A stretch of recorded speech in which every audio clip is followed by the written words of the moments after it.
The mind is constantly pulled in different directions. Every moment it is bombarded with distractions, notifications, obligations, endless choices demanding attention.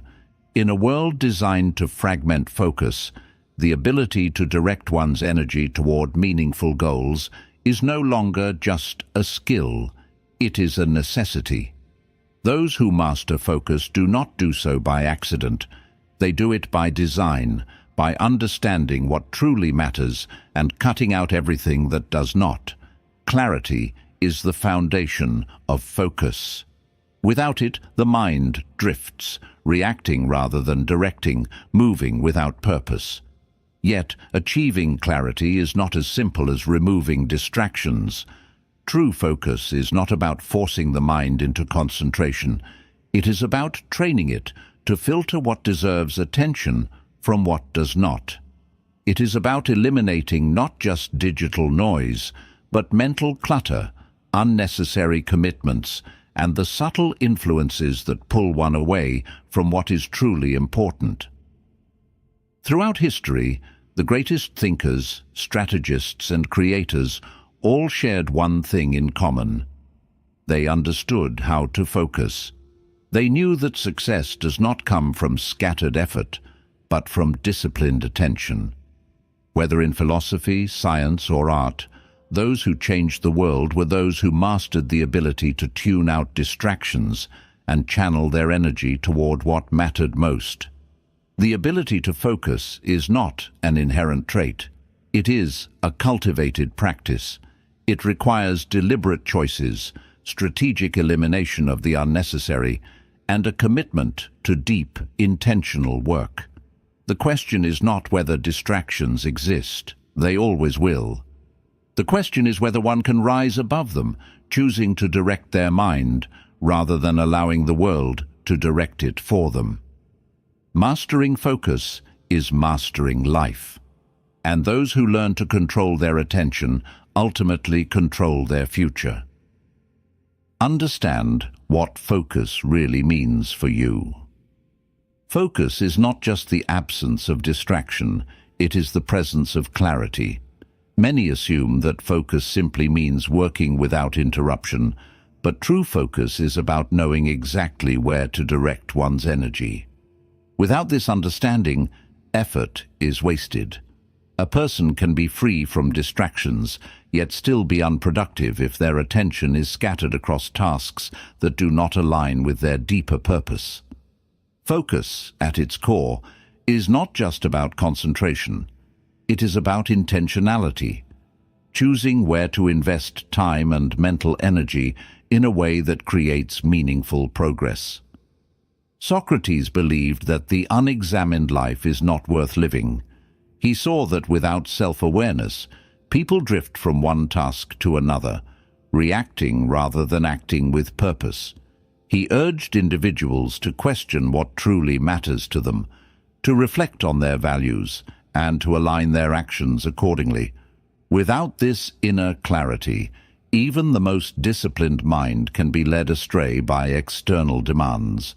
Focus begins with knowing what is worthy of attention and what is merely a distraction disguised as productivity. Similarly, Leonardo da Vinci, a master of both art and science, understood that focus was not about rigidly limiting interests, but about pursuing them with depth. He did not merely explore many subjects, he engaged with them fully, immersing himself in one pursuit at a time before shifting with purpose. His notebooks reveal a mind that was not fragmented, but deeply present in each moment of study and creation. His ability to channel focus into both art and invention was not accidental. It was the result of structured curiosity, giving full attention to one thing at a time. This principle applies to modern life more than ever. Many people mistake busyness for focus, believing that filling their schedules with endless tasks equates to progress. Yet, without clear direction, effort can become an endless loop of movement without real achievement. A person may spend hours responding to emails, checking notifications, or working on tasks that seem urgent but contribute little to long-term goals. Without defining what focus truly means in their life, they become consumed by distractions masquerading as responsibilities. Socrates saw that reflection is the foundation of purpose. Leonardo da Vinci demonstrated that true focus is not about doing less, but about engaging fully in what matters most. Their lesson is simple. Before one can focus, one must define what is worth focusing on. Without this clarity, even the most disciplined effort can lead nowhere. But with it, every action, every moment of attention becomes a step towards something meaningful. Focus is not just about eliminating distractions, it is about ensuring that what remains is truly deserving of one's time. Recognize and eliminate all forms of noise. Distractions are not just the things that beep, flash, or demand immediate attention. The real enemies of focus are often invisible, operating in the background, quietly consuming mental energy without being noticed. The modern world is filled with digital noise, constant notifications, endless scrolling, algorithm-driven content designed to hijack attention. But the most dangerous distractions go beyond technology. They exist in unnecessary obligations, toxic relationships, negative environments, and even the mental clutter of doubt, comparison, and indecision. If focus is a flame, then noise is the wind, relentless, subtle, and capable of extinguishing progress before it even begins. Epictetus, the Stoic philosopher, believed that much of human suffering is self-inflicted, not because of what happens to a person, but because of what they choose to give their attention to. He warned that the mind, if left unguarded, will latch onto trivialities, spending energy on what is beyond control rather than what truly matters. He saw that people often fill their time with distractions disguised as responsibilities, conversations that lead nowhere, and pursuits that offer the illusion of importance while stealing time from deeper, more meaningful efforts. His advice was simple but profound. Focus only on what is within one's control and eliminate everything that distracts from it. Noise is not just external, it also exists within the mind. The endless internal dialogue, the overanalysis, the fear of missing out, the constant second-guessing prevents deep engagement with any meaningful task. This kind of mental noise can be just as destructive as external distractions.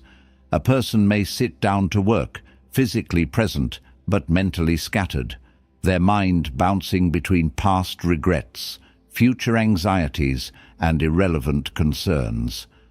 Without awareness, even a distraction-free environment cannot guarantee focus if the mind itself is filled with noise. Seneca, another Stoic thinker, recognized that one's environment shapes one's thoughts. He believed that true clarity comes not just from adding more to life, but from removing what no longer serves. He advised distancing oneself from negative influences, whether they be toxic relationships, energy-draining conversations, or environments that foster distraction. Just as a sculptor removes excess stone to reveal a masterpiece, a person must eliminate unnecessary obligations, shallow pursuits, and influences that do not align with their deeper goals. True focus requires curation. It is not just about what one does, but about what one refuses to engage with. This principle applies universally. A person seeking focus may think their primary challenge is digital distractions, but often the real culprits are less obvious. It may be the tendency to say yes to everything, spreading themselves too thin across commitments that offer little value. It may be engaging in conversations that drain energy without purpose. It may be consuming content that breeds comparison and doubt, rather than insight and motivation. These forms of noise are subtle, but over time they fragment attention and weaken the ability to concentrate deeply. In practice, eliminating noise requires both awareness and action. The first step is identification, recognizing the habits, relationships, and environments that act as sources of distraction. This means questioning routines. What activities add value and which simply consume time without return?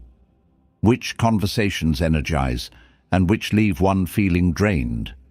Which digital habits serve a purpose and which exist purely out of reflex? The second step is deliberate removal. This does not mean avoiding responsibilities, but rather restructuring life to ensure that time and energy are directed toward what truly matters. It means setting boundaries, saying no without guilt, and designing an environment that nurtures deep focus rather than disrupts it. Epictetus saw that attention is a form of power. What one gives energy to grows stronger. Seneca understood that clarity is not achieved by adding more, but by subtracting the unnecessary. Their lesson is clear. Distractions are not just what appear on a screen. They exist in thoughts, relationships, and daily routines. To master focus, one must learn to remove not only digital interruptions, but all forms of mental and environmental clutter. When noise is cut away, what remains is a mind capable of deep, uninterrupted engagement with what truly matters. Set clear, measurable goals. Focus without direction is wasted effort. Many people struggle with maintaining attention, not because they lack discipline, but because they lack clarity. Without a defined target, the mind drifts, reacting to whatever feels urgent rather than what is truly important. Setting clear, measurable goals is the foundation of effective focus. It provides a destination, a reason to filter distractions, and a way to measure progress. Without it, even the most determined effort can lead nowhere. Aristotle understood the power of intentionality. He believed that every action should serve a greater purpose, arguing that true fulfillment comes from aligning daily efforts with a long-term vision. To him, vague aspirations were meaningless. Excellence was not an accident, but a series of deliberate, well-directed choices. He emphasized the importance of defining goals with precision, knowing not just what one wants, but how to achieve it. Without specificity, goals remain ideas rather than realities. This principle was echoed centuries later by Peter Drucker, the father of modern management, who introduced the concept of SMART goals: specific, measurable, achievable, relevant, and time-bound. He recognized that vague ambitions, such as becoming successful or improving focus, lack the structure needed for execution. Instead, he advocated breaking down aspirations into clear, actionable steps. What exactly needs to be done? By when? How will success be measured? A goal that is not measurable cannot be tracked, and what cannot be tracked is rarely achieved. In practice, setting clear goals requires both vision and discipline. A person who wants to become healthier will struggle if their goal is undefined. But a person who commits to exercising for 30 minutes, 5 times a week, has a concrete target that allows for progress tracking. A writer who wants to finish a book may feel overwhelmed, but if they decide to write 500 words every morning before checking their phone, they create a structure that makes success inevitable. The mind resists vague ambition, but responds well to clear direction. However, setting goals is not just about creating structure. It is also about alignment. Mihaly Csikszentmihalyi, the psychologist behind the concept of flow, found that people experience deep focus and fulfillment when their goals challenge them without overwhelming them. If a goal is too easy, it does not engage the mind. If it is too difficult, it creates resistance. The key is to set objectives that stretch one's abilities just enough to inspire growth while remaining within reach. A student aiming for mastery should not seek perfection overnight, but should set progressive targets, improving one skill at a time rather than attempting to master everything at once. This principle applies in every field. A business that does not set clear quarterly objectives drifts aimlessly, reacting rather than strategizing. An athlete without structured training goals struggles to track improvement. A person who seeks personal growth but does not define their milestones risks feeling lost, unable to measure progress. The greatest achievers, whether philosophers, scientists, or artists, did not simply work hard. They worked with precision, knowing exactly what they were working toward. Aristotle taught that purpose gives meaning to action. Drucker demonstrated that measurable goals turn ambition into reality. Csikszentmihalyi revealed that the right level of challenge sustains focus. Their lesson is clear. Success is not just about working harder, it is about working with intention. To focus deeply, one must first define what is worth focusing on. Vague dreams lead to vague results, but clear, structured goals turn effort into achievement. When direction is precise, distractions become irrelevant, and every action moves one step closer to fulfillment. Master the art of ruthless prioritization. Not everything deserves attention. The modern world pushes the idea that productivity is about doing more, filling every hour with tasks, maximizing output, constantly striving to accomplish as much as possible. But real progress does not come from endless busyness. It comes from precision. Those who achieve the most do not scatter their efforts across countless priorities. They refine, they eliminate, they focus only on what truly matters and allow everything else to fade into the background. Confucius understood this long before the concept of modern productivity existed. He believed that wisdom was not about knowing everything, but about choosing carefully where to direct one's energy. A person who tries to master too many disciplines at once spreads themselves too thin, gaining surface-level knowledge, but no depth. A person who tries to engage in every opportunity finds themselves exhausted, accomplishing little of real significance. To Confucius, the mark of a wise individual was not their ability to take on more, but their ability to let go of the unnecessary and commit fully to what aligned with their purpose. This principle remains just as relevant today. Many people struggle not because they lack focus, but because they focus on the wrong things. A person may spend hours responding to emails, but make no real progress on meaningful work. Another may feel overwhelmed by obligations, never realizing that many of them do not contribute to their goals. Without a system for prioritization, even the most disciplined person can find themselves lost in low-value tasks, while the truly important work remains undone. Dwight D. Eisenhower, the former U.S. president and military strategist, recognized this problem and developed what is now known as the Eisenhower Matrix, a method for categorizing tasks based on urgency and importance. He divided tasks into 4 categories. 1. Urgent and important. Tasks that require immediate attention, such as critical deadlines or emergencies. 2. Important but not urgent. Long-term goals and meaningful projects that require planning but often get neglected. 3. urgent but not important. Distractions disguised as responsibilities, such as unnecessary meetings or minor interruptions. 4. Neither urgent nor important, tasks that add no real value and should be eliminated.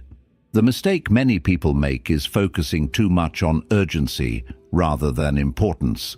They spend their days reacting to emails, notifications, and last-minute requests, mistaking constant activity for productivity. Meanwhile, the deep, meaningful work, the kind that drives real success, gets postponed in favor of short-term obligations. Those who master prioritization learn to shift their focus toward what is important rather than what is merely urgent. The same principle appears in the 80-20 rule, also known as the Pareto principle. This rule states that 80% of results come from 20% of efforts. In business, a small fraction of customers generate most revenue. In personal development, a few key habits lead to the greatest transformation. In learning, focusing deeply on a few essential concepts produces far more understanding than passively absorbing large amounts of information. The most effective people do not try to do everything. They identify the 20% of tasks that drive the most impact and devote their energy to those. This understanding separates those who make real progress from those who remain stuck in endless motion. A writer who spends months fine-tuning minor details without ever finishing their work is not productive. A business owner who perfects a website while neglecting the actual product is not prioritizing wisely. A student who obsessively organizes notes but doesn't engage in deep study is mistaking preparation for action. The real challenge is not just in working hard, but in working on the right things. Confucius saw that a scattered mind leads to shallow effort. Eisenhower understood that not all urgent tasks are important. The Pareto principle revealed that most results come from a small number of high-impact actions. Their lesson is clear. Success is not about doing more. It is about doing what matters most with full attention. Ruthless prioritization is not a skill reserved for the highly disciplined. It is a mindset, a commitment to filtering out the noise, letting go of the unimportant, and focusing entirely on the few things that truly move life forward. Optimize your environment for deep work. Focus does not exist in isolation. The mind does not operate in a vacuum, free from influence. It is shaped, guided, and often disrupted by the environment it inhabits. Many people struggle to concentrate not because they lack discipline, but because their surroundings are designed for distraction. A cluttered desk, an unorganized schedule, a phone that constantly buzzes. Each of these fragments attention, pulling the mind away from deep work before it even begins. Those who master focus do not rely on willpower alone. They shape their environment intentionally, removing obstacles and crafting a space that naturally fosters deep, uninterrupted concentration. Marcus Aurelius, the Stoic emperor, understood this principle well. He wrote extensively about the importance of controlling one's surroundings, not just physically, but mentally. He believed that external chaos breeds internal chaos, that a person surrounded by disorder and distraction will find it nearly impossible to maintain clarity. His own environment reflected this philosophy. Despite being at the center of an empire, he structured his life to allow for reflection and deep thought. He knew that focus was not just about the mind, it was about the space that supports it. In modern psychology, this idea is reinforced by environmental design, the principle that small changes in surroundings can dramatically alter behavior. James Clear, in Atomic Habits, explains that the easiest way to change behavior is to change the environment, not by relying on motivation, but by designing spaces that make focus the default state. If a phone is within reach, distractions are inevitable. If work materials are scattered, deep engagement becomes difficult. But when an environment is optimized for focus, when unnecessary distractions are removed, when cues for deep work are built into daily life, concentration happens naturally, without force. The first step in optimizing an environment for deep work is eliminating clutter. Studies in cognitive psychology show that a cluttered space leads to a cluttered mind. Physical distractions, even if they seem minor, consume mental energy. A desk filled with unnecessary items, a workspace surrounded by noise, or a digital setup cluttered with notifications all create small but constant interruptions. Removing visual distractions, simplifying workspaces, and ensuring that tools for focus are easily accessible can significantly enhance the ability to engage deeply. Beyond physical space, digital clutter is one of the greatest obstacles to focus in the modern world. Social media, emails, and notifications create an environment where attention is constantly fragmented. A person may sit down to work, but if their phone is nearby, if their inbox is open, if distractions are one click away, deep focus remains out of reach. The solution is not just discipline, but deliberate design, turning off notifications, setting up focus modes, using website blockers, and creating designated time for deep work away from digital interruptions. Time itself is also part of the environment. Cal Newport in Deep Work emphasizes that focus is not just about eliminating distractions, but about creating dedicated, uninterrupted blocks of time where the mind can fully engage. Multitasking is an illusion. Each time a person switches between tasks, their brain loses efficiency. True, deep work requires structuring the day so that concentration is not constantly interrupted. This means setting boundaries, blocking off periods for focused effort, ensuring that others respect these time blocks, and treating deep work with the same importance as any external commitment. Even sensory factors, lighting, sound, and movement, play a role in focus. Research shows that natural light enhances cognitive function. That background noise can either help or hinder concentration depending on its consistency, and that periodic movement improves mental stamina. Those who understand this use their environment strategically. They work in well-lit spaces, use noise-cancelling headphones if needed, and incorporate short walks or stretches to maintain mental sharpness. Marcus Aurelius saw that a chaotic environment leads to a chaotic mind. James Clear demonstrated that behavior follows environmental design. Cal Newport proved that deep focus requires structured time and space. Their lesson is clear. Focus is not just about mental effort. It is about creating an environment where deep work becomes inevitable. Those who shape their surroundings with intention do not fight for focus. They allow it to happen naturally. The mind flourishes not in resistance to distraction, but in a space where clarity is the default state. Eliminate digital addictions and reclaim your time. The modern world is built for distraction.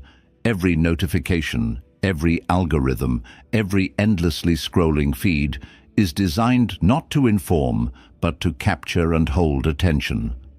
The mind, once trained for deep thought and sustained focus, now struggles against an environment engineered to fragment it.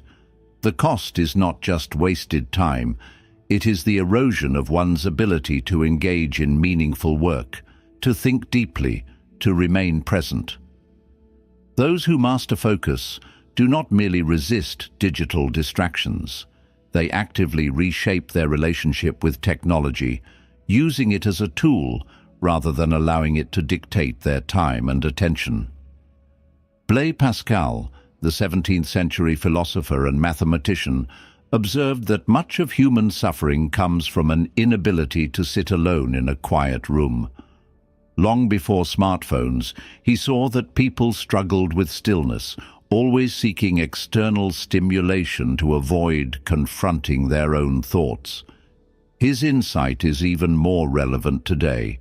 The endless stream of digital distractions has created a world where stillness is rare, where moments of quiet thought are interrupted by the next vibration, the next update, the next dopamine hit of novelty. The mind, constantly stimulated, forgets how to function without input. The first step in eliminating digital addiction is understanding its psychological grip. Neuroscience reveals that social media, emails, and notifications hijack the brain's reward system. Each interaction releases a small amount of dopamine, reinforcing the habit, making distraction feel natural. Over time, the ability to focus weakens, not because of a lack of discipline, but because the brain has been conditioned to seek constant stimulation. The key to breaking this cycle is not simply self-control, but designing a digital environment that supports focus rather than undermines it. One of the most effective strategies is setting intentional boundaries with technology. Instead of relying on willpower alone, those who reclaim their focus create tech-free zones and times, specific periods where phones, emails, and notifications are removed from reach. Many of history's greatest thinkers structured their day around periods of deep, uninterrupted work. Nikola Tesla, for example, would immerse himself in solitary reflection, avoiding distractions entirely when working on complex problems. Today, this practice translates into scheduled time blocks where devices are set aside, allowing the mind to engage fully without interruption. Equally important is reducing passive consumption of digital content. Scrolling endlessly, checking updates reflexively, and engaging in constant online debates may feel productive, but they often leave the mind exhausted without having accomplished anything of value. A practical solution is adopting the principle of intentional consumption, choosing in advance what to engage with, setting limits on screen time, and ensuring that digital interactions serve a clear purpose rather than becoming mindless habits.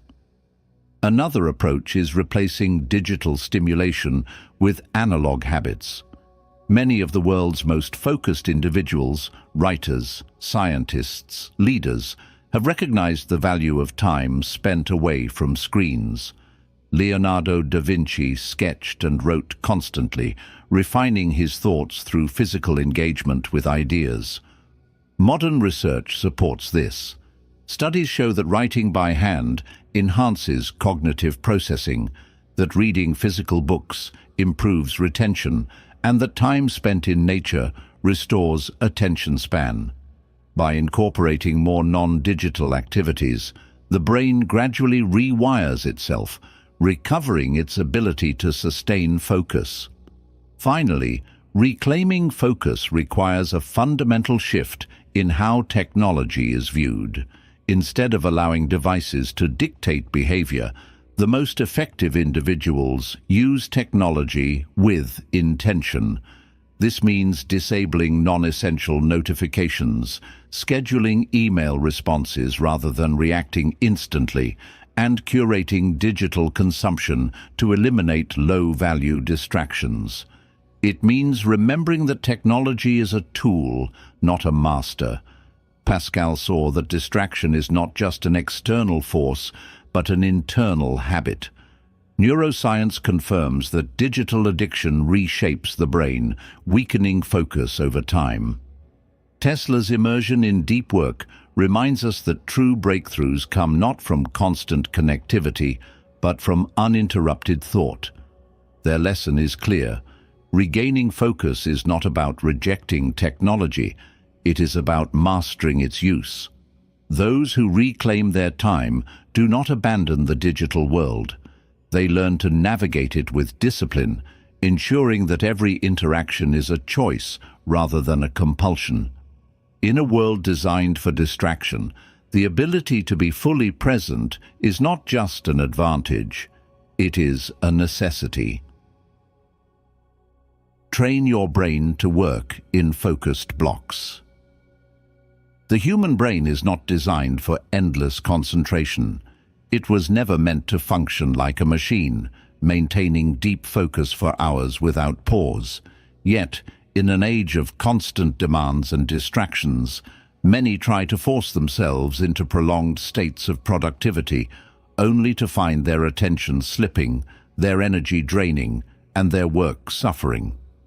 The key to sustained focus is not sheer willpower. It is understanding the brain's natural rhythms and working with them rather than against them. Those who master focus do not just sit down and hope for productivity. They train their minds to work in structured focus blocks, ensuring that each session of effort is maximized. This principle was well understood by thinkers throughout history. Leonardo da Vinci, despite his genius, did not work endlessly. He alternated between deep concentration and deliberate rest, allowing his mind to refresh. Similarly, great mathematicians and writers often worked in structured bursts, immersing themselves in focus and then stepping away before fatigue set in. Modern neuroscience confirms what these figures intuitively practiced. The brain works best in cycles of deep work, followed by recovery. One of the most effective ways to train the brain for focus is through the Pomodoro technique, developed by Francesco Cirillo in the late 1980s. This method involves breaking work into 25-minute focused intervals, followed by a 5-minute break. After 4 cycles, a longer break of 15 to 30 minutes is taken. This structure prevents burnout, maintains mental sharpness, and trains the brain to associate deep work with a clear beginning and end, making focus feel more natural over time.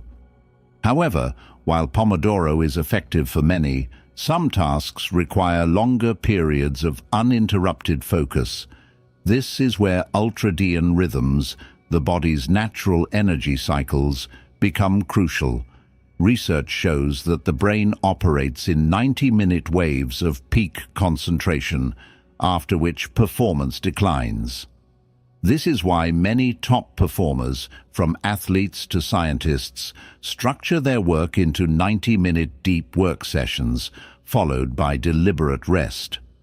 These focused blocks allow for immersion without mental exhaustion, ensuring that each work period is as productive as possible. The challenge for most people is not just maintaining focus, but resisting the urge to multitask. Studies have repeatedly shown that multitasking reduces efficiency, increases mistakes, and drains mental resources. The brain does not truly do multiple tasks at once. It rapidly switches between them, creating cognitive fatigue. Training the mind to work in blocks means eliminating interruptions during those sessions, turning off notifications, setting clear boundaries, and committing fully to a single task. This single-tasking approach not only improves efficiency, but also strengthens the brain's ability to sustain attention over time. Beyond structuring time, environmental cues play a vital role in reinforcing deep work habits. Mihaly Csikszentmihalyi, the psychologist behind flow state research, found that individuals who engage in deep, immersive work often have specific rituals and environments that signal to the brain that it is time to focus. This can be as simple as using the same workspace each time, listening to instrumental music, or having a pre-work routine that conditions the mind for concentration. By consistently associating certain behaviors with deep focus, The brain learns to enter that state more quickly. Another overlooked aspect of training the brain for focus is strategic recovery. Just as muscles need rest to grow stronger, the brain requires moments of disengagement to function at its best. Many high achievers, from writers to entrepreneurs, integrate short walks, meditation, or even power naps between work sessions, not as a form of laziness, but as a method to sustain peak performance. Research shows that even brief mental breaks enhance problem-solving abilities, creativity, and long-term focus. Leonardo da Vinci's structured creativity, Cirillo's Pomodoro method, and Csikszentmihalyi's flow state research all point to the same truth. Deep focus is not about forcing endless productivity. It is about working in alignment with how the brain naturally operates. Those who train their minds to work in focused blocks, eliminate multitasking, and integrate recovery do not just improve their efficiency, they develop a sustainable system for lifelong concentration. In a world where attention is fragmented, the ability to work with precision in structured cycles is one of the most powerful skills a person can cultivate. Overcome mental resistance and self-doubt. The greatest obstacle to focus is not always external, it is internal. While distractions like social media, notifications, and environmental noise are obvious, the deeper challenge lies in the mind's own resistance. Procrastination, perfectionism, fear of failure, these are not just bad habits. They are mental barriers that quietly erode focus, making even the simplest tasks feel overwhelming. The mind, left unchecked, creates its own distractions, offering excuses, amplifying doubts, and convincing itself that hard things can wait. But those who master focus do not just eliminate external noise. They learn to retrain their inner dialogue, turning hesitation into action. Lao Tzu, the ancient Chinese philosopher, believed that the hardest step is always the first one. He observed that the mind resists change, preferring comfort over challenge, familiarity over effort. This is why the beginning of any task feels difficult, not because the task itself is impossible, but because the mind fights against momentum. His wisdom remains relevant today. The brain, driven by its preference for ease, often disguises resistance as rational thought. I'll start when I feel ready. Maybe I need to plan more before taking action. What if I fail? But readiness is a myth. Action must come first, and confidence follows. One of the most effective ways to break through mental resistance is the 5-minute rule, a concept backed by behavioral psychology. When faced with a task that feels overwhelming, commit to working on it for just 5 minutes. This bypasses the brain's instinct to avoid effort because the commitment feels too small to resist. However, once started, the mind naturally continues beyond those 5 minutes as momentum overcomes hesitation. This technique is used by athletes, writers, and high performers to defeat procrastination, not by forcing motivation, but by tricking the mind into action. Another major barrier to focus is perfectionism, the fear of starting because the outcome might not be flawless. This mindset creates endless hesitation, turning simple tasks into impossible ones. Michelangelo, one of the greatest artists of the Renaissance, understood this well. His works, including the Sistine Chapel, were not born from a pursuit of perfection, but from a relentless process of refinement. He did not wait for perfect conditions or flawless execution. He began, adjusted, and improved along the way. The same applies to any meaningful work. Focus is not about getting everything right immediately. It is about starting, refining, and allowing progress to unfold. Self-doubt, another silent killer of focus, convinces the mind that effort will not lead to success. William James, the father of modern psychology, studied the power of belief and found that action is what shapes confidence, not the other way around. He observed that people often wait to feel capable before taking action, but in reality, capability is built through action itself. A person who doubts their ability to write does not become confident by thinking about writing. They become confident by writing. A person who fears public speaking does not overcome it by waiting for courage. They overcome it by speaking again and again until fear is replaced with familiarity. To overcome these mental barriers, one must reframe the way they view difficulty. Instead of seeing resistance as a sign to stop, it must be seen as a natural part of progress. Marcus Aurelius, the Stoic emperor, believed that obstacles were not meant to halt progress, but to shape it. He wrote, "The impediment to action advances action. What stands in the way becomes the way." This philosophy teaches that the very challenges that cause hesitation are the ones that create growth. Resistance is not a reason to stop. It is proof that something valuable lies ahead. Practical strategies to overcome mental resistance include visualizing the outcome rather than the struggle, focusing on the sense of completion rather than the difficulty of starting. Another approach is changing the language of self-talk, replacing "I have to do this" with "I get to do this," shifting from obligation to opportunity. And finally, embracing the idea that small, imperfect steps lead to mastery, understanding that every great achievement begins with an uncertain first move. Lao Tzu understood that the mind resists beginnings. Michelangelo proved that perfection is an illusion. William James demonstrated that confidence is built through action. Marcus Aurelius taught that obstacles are pathways to growth. Their lesson is clear. Mental resistance is not a signal to stop. It is an invitation to push forward. Focus is not about waiting for the right mindset. It is about creating it through action.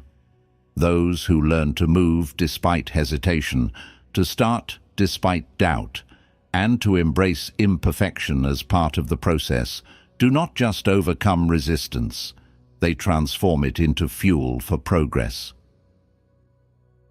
Use rest and reflection as tools for productivity. The modern world glorifies relentless work. Hustle culture promotes the idea that success comes from constant action, long hours, minimal sleep, and an unbroken cycle of productivity. But true focus is not about working endlessly, it is about working intelligently. The mind is not an engine that can run indefinitely. It is a system that requires balance, alternating between intense concentration and deliberate recovery.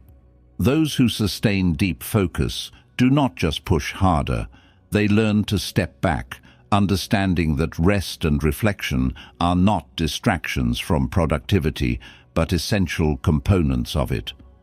Aristotle saw that contemplation was the highest form of human activity.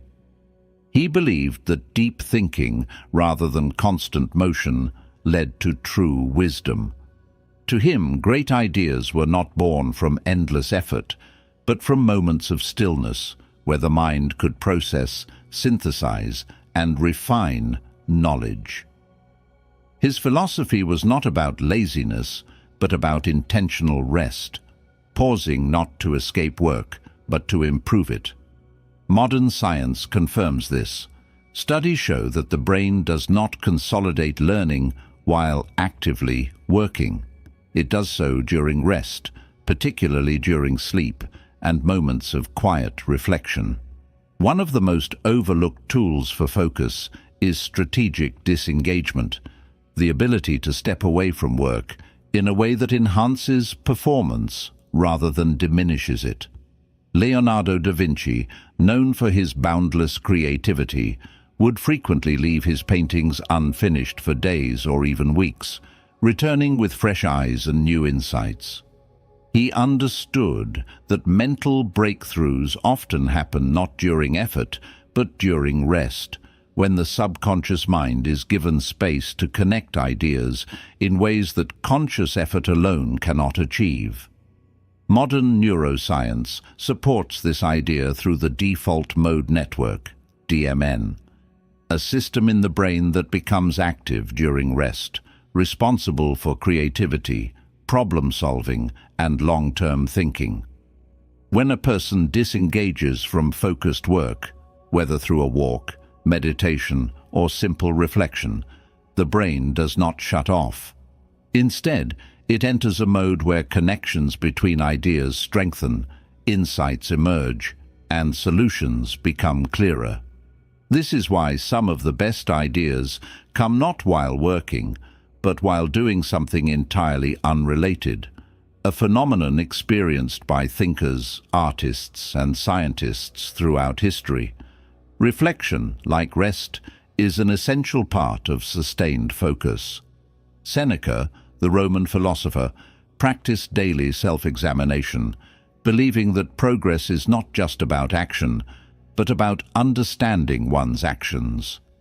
He would review his decisions, thoughts, and behaviors, ensuring that each day aligned with his long-term goals. This habit of deliberate reflection helps sharpen focus by filtering out distractions, reinforcing priorities, and ensuring that effort is directed toward meaningful progress rather than reactive busyness. However, not all rest is equal. Mindless distraction, such as passive scrolling through social media or binge-watching content, does not restore focus. It depletes it further. The key is intentional rest, choosing activities that genuinely recharge the mind, such as nature walks, reading, deep breathing exercises, or unstructured moments of silence. Nikola Tesla, one of history's most brilliant inventors, often took long walks alone, using that time not to escape thought, but to allow his ideas to develop organically. His insights did not come from forcing focus, but from allowing space for it to emerge naturally. The balance between effort and recovery applies to everything: physical training, intellectual work, creative pursuits. Athletes do not improve by training relentlessly. They improve by alternating intensity with recovery. The same is true for the mind. A person who works without pause may feel productive, but over time their efficiency declines, their creativity fades, and their ability to maintain deep focus diminishes. Those who embrace rest not as an afterthought, but as a deliberate tool for peak performance are the ones who sustain focus in the long run. Aristotle saw that contemplation leads to wisdom. Leonardo da Vinci demonstrated that breakthroughs happen during rest. Seneca proved that reflection refines focus. Tesla used disengagement as a tool for creative insight. Their lesson is clear: rest is not the opposite of productivity. It is its foundation. The mind, like any finely tuned instrument, requires both tension and release. Those who master this balance do not burn out. They build a sustainable rhythm where focus remains sharp, creativity flourishes, and progress becomes a continuous, intentional process. Develop mental toughness to stay committed. Focus is easy when motivation is high, when enthusiasm is fresh, when goals feel exciting, when the path ahead is clear. Staying disciplined comes naturally, but true commitment is tested in the moments when energy fades, when distractions creep in, when progress feels slow. Mental toughness is not about force, it is about endurance. It is the ability to continue despite resistance, to remain steady when obstacles arise, to commit to focus even when the mind seeks an easier path. Those who sustain deep concentration over the long run do not rely on fleeting inspiration. They cultivate resilience, discipline, and an unshakable sense of purpose. Epictetus, the Stoic philosopher, understood this deeply. He believed that the difference between those who succeed and those who do not is not talent or luck, but the ability to persist when things become difficult. He saw that most people abandon their focus not because they are incapable, but because they allow discomfort to dictate their actions. His approach was simple but powerful. Train the mind to withstand discomfort rather than avoid it. To him, developing mental toughness was not about suppressing emotions or ignoring struggle. It was about accepting that challenges are part of the process and choosing to move forward regardless. This principle is reinforced by modern psychology. Studies on grit, a term popularized by researcher Angela Duckworth, show that success is not about intensity, it is about consistency. Those who achieve mastery in any field are not the ones who work the hardest in short bursts, but the ones who show up day after day, even when conditions are not ideal. Writers write when they do not feel inspired. Athletes train when they do not feel strong. Innovators push forward when progress seems invisible. The key is not to wait for perfect conditions, but to develop the mental strength to work through imperfection.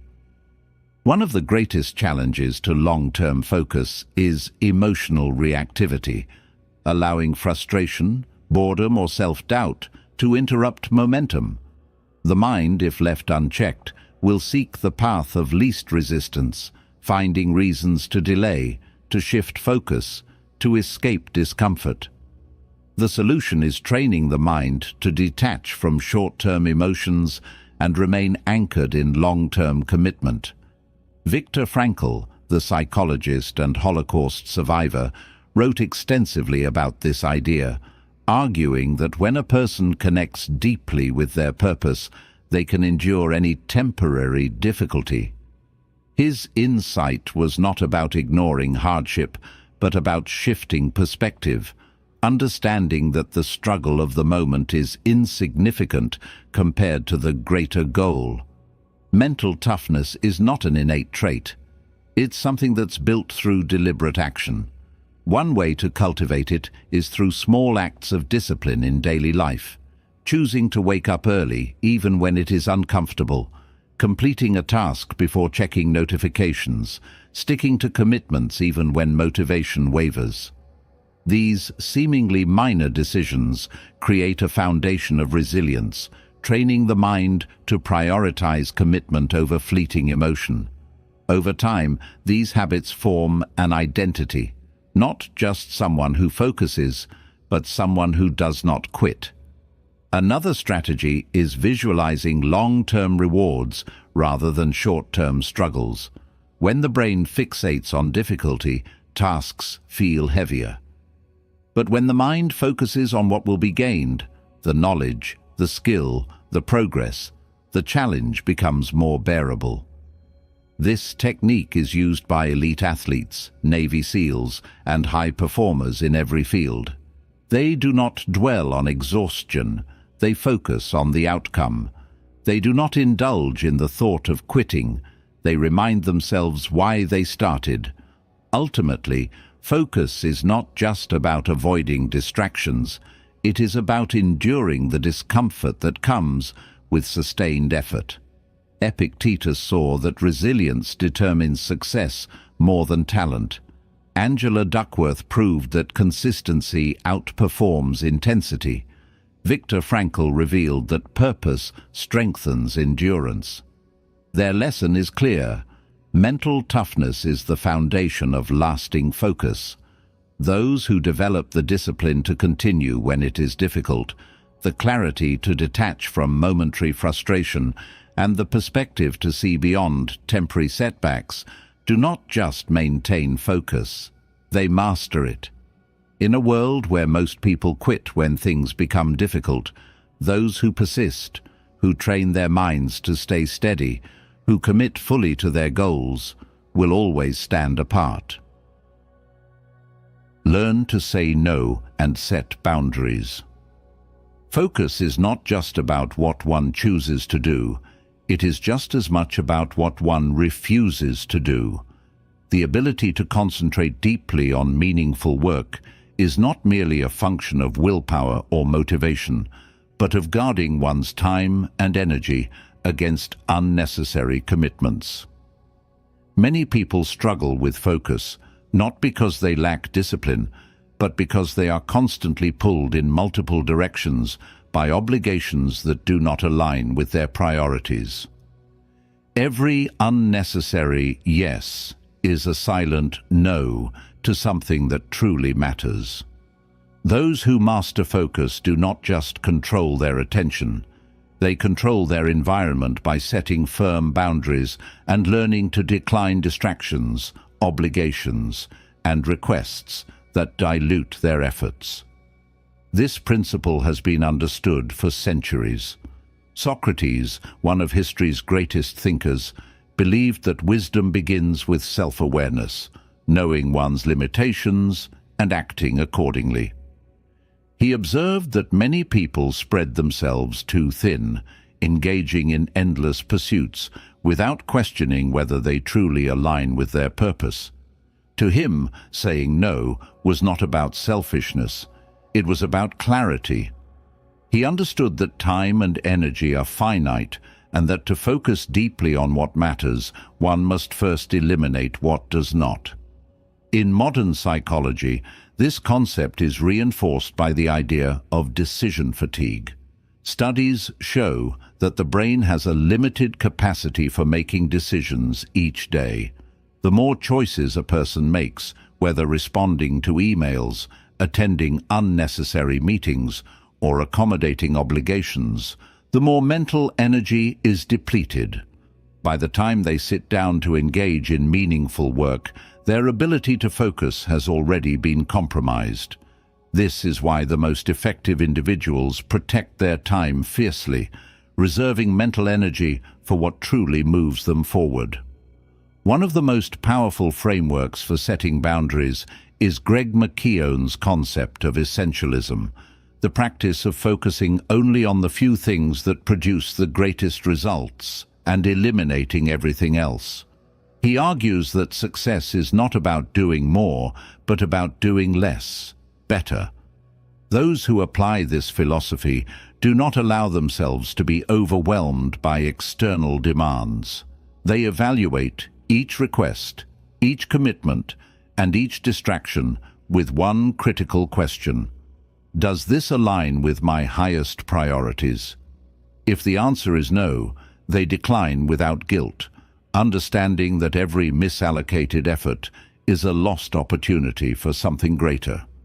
However, setting boundaries is not just about declining external requests. It is also about establishing rules for oneself. Many distractions are self-inflicted: checking messages impulsively, engaging in conversations that offer little value, overcommitting to obligations out of habit rather than necessity. The most focused individuals establish personal guidelines, time blocks for deep work, designated periods for communication, and clear rules for what deserves their attention and what does not. They do not let external pressures dictate their schedule. They design their days intentionally. One of the greatest challenges in saying no is the fear of disappointing others. Many hesitate to set boundaries because they worry about how they will be perceived, concerned that declining requests might make them seem unhelpful, unkind, or difficult. But Warren Buffett, one of the most successful investors in history, famously said, "The difference between successful people and very successful people is that very successful people say no to almost everything. This is not about arrogance, it is about focus. He understood that attention is a finite resource, and that true mastery requires prioritizing only the highest value opportunities. Socrates saw that wisdom begins with knowing what to ignore. Decision fatigue research proves that every unnecessary choice weakens focus. Greg McKeown's essentialism teaches that success is about doing less, but better. Buffett's philosophy reminds us that saying no is not rejection. It is strategic clarity. Their lesson is clear. To focus deeply, one must protect their time relentlessly. Those who master this skill do not allow distractions, obligations, or the expectations of others to pull them away from their goals. They understand that the ability to say no is not a limitation. It is a powerful tool for directing energy toward what truly matters. Align your daily actions with your bigger vision. Focus is not just about isolated moments of deep work. It is about consistency. Many people set ambitious goals, yet their daily actions do not reflect those aspirations. They want to build a business, but spend most of their time on low-priority tasks. They want to master a skill, but allow distractions to consume their schedule. The disconnect between what they desire and how they spend their time is what keeps them stagnant. Those who achieve meaningful success do not just work hard occasionally. They align their daily habits with their long-term vision, ensuring that every action moves them closer to their ultimate goal. This principle has been central to many philosophical traditions. Aristotle believed that excellence was not a singular act, but a habit, famously stating, "We are what we repeatedly do." He saw that true mastery was not achieved through grand gestures or momentary bursts of effort, but through daily, disciplined action. To him, success was not about ambition alone. It was about creating routines that made progress inevitable. A person who wants to be a writer must write every day. A person who wants to be an athlete must train consistently. Vision without aligned action is nothing more than a wish. Modern behavioral psychology reinforces this idea. James Clear, in Atomic Habits, explains that people do not rise to the level of their goals. They fall to the level of their systems. Wishing to be productive does not create productivity. Structuring daily routines for focus does. Those who sustain deep concentration do not just hope for the right conditions. They build environments, habits, and mindsets that make focus automatic. Their lives are designed in a way that ensures that every small action compounds into something significant over time.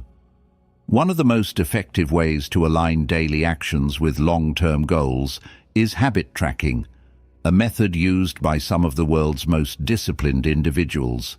Benjamin Franklin, for example, meticulously tracked his daily virtues, holding himself accountable for whether he lived according to his ideals. His success was not the result of sudden bursts of motivation, but of a carefully structured system that ensured he remained aligned with his principles. This approach remains just as powerful today.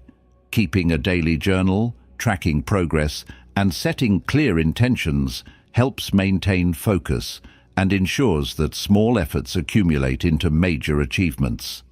Another key practice is setting non-negotiable priorities each day.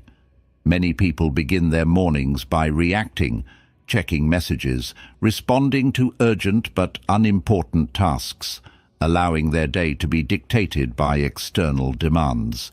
Those who maintain focus, however, start with intention. They identify one or two critical actions that will drive the most progress and structure their day around those. By consistently prioritizing high-impact tasks, they ensure that each day brings them closer to their long-term vision. Equally important is regular self-reflection, a practice used by many of history's greatest thinkers. Marcus Aurelius, in his Meditations, would review his actions, ensuring that they aligned with his principles and goals. This practice is a safeguard against distraction.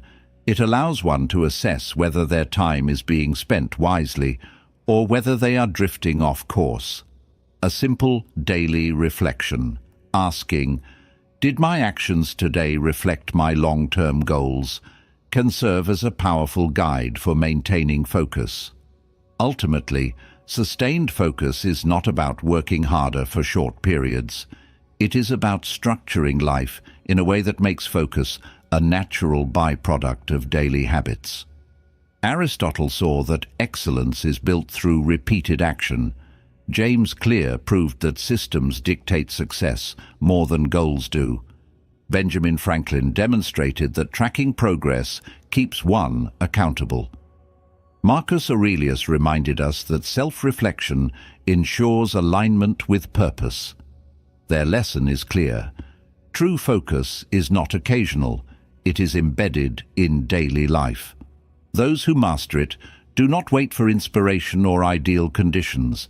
They ensure that every day, in small, deliberate ways, they are moving in the direction of their vision, until that vision becomes reality. Make focus a core.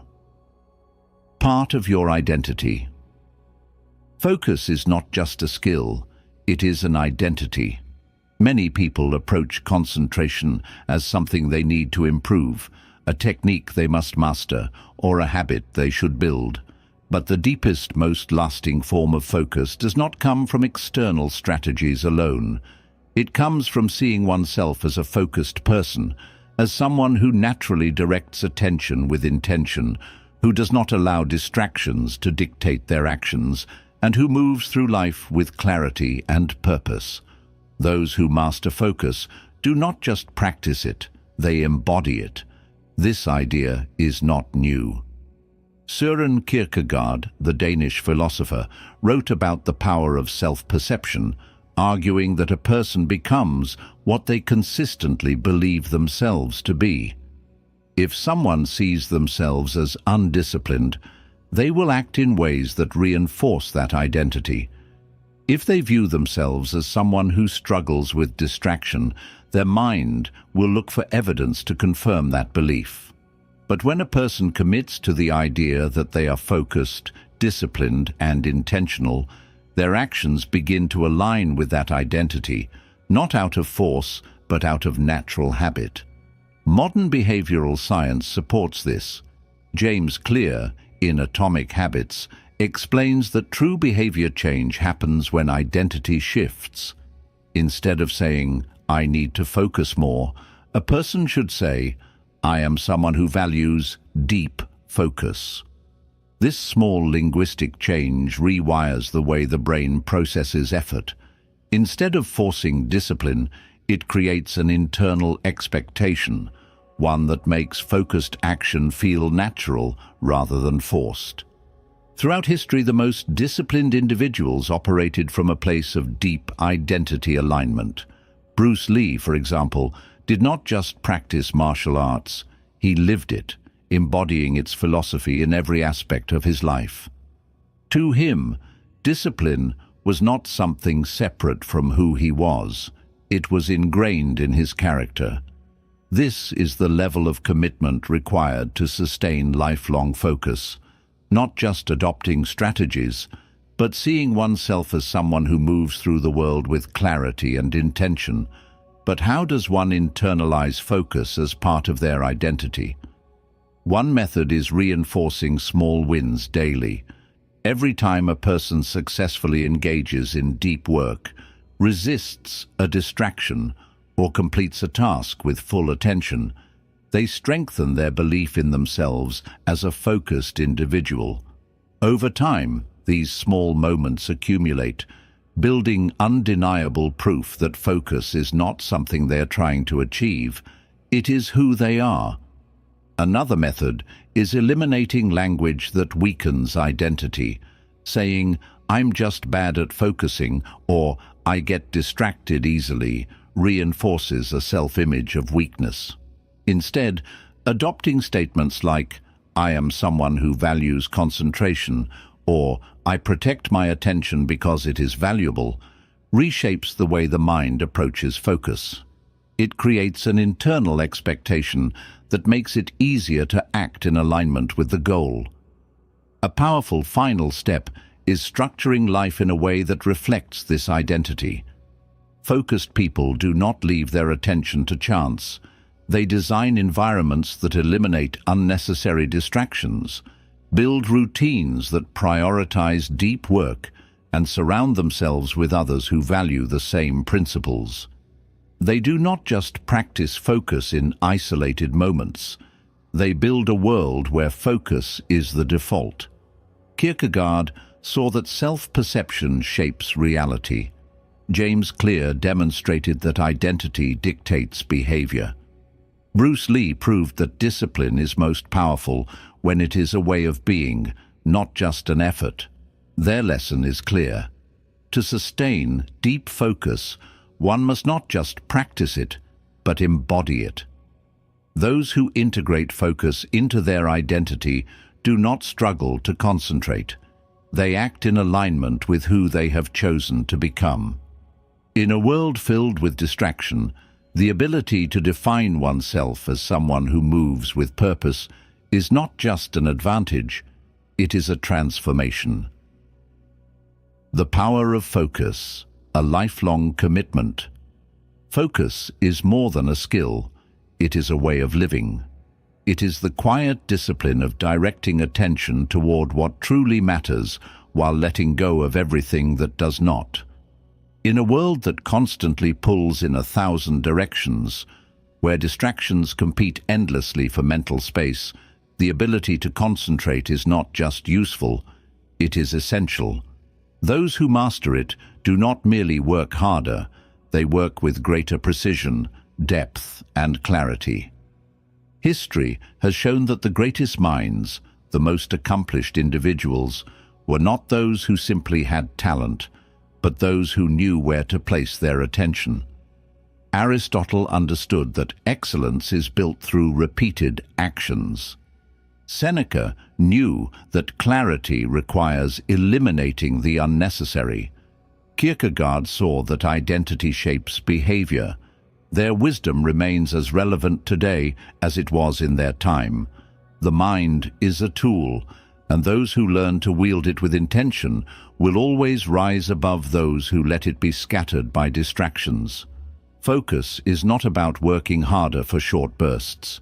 It is about crafting a life where deep concentration is the default state. It's about designing environments that nurture undivided attention, setting boundaries that protect energy, and aligning daily actions with long-term aspirations. It's about learning to say no, not just to external noise, but to the internal habits of procrastination, self-doubt, and mental fragmentation. True mastery of focus is not found in momentary discipline, but in the transformation of identity.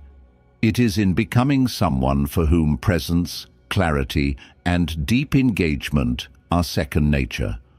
The world will always be filled with distractions, but in the end, the ability to control one's attention, the rare skill of choosing where to place it and for how long, determines the trajectory of success, fulfillment, and purpose. The question is not whether focus is important. The question is whether it will be claimed as a lifelong commitment. Those who embrace it fully will find that their greatest achievements are not the result of chance, but of deliberate, unwavering intention.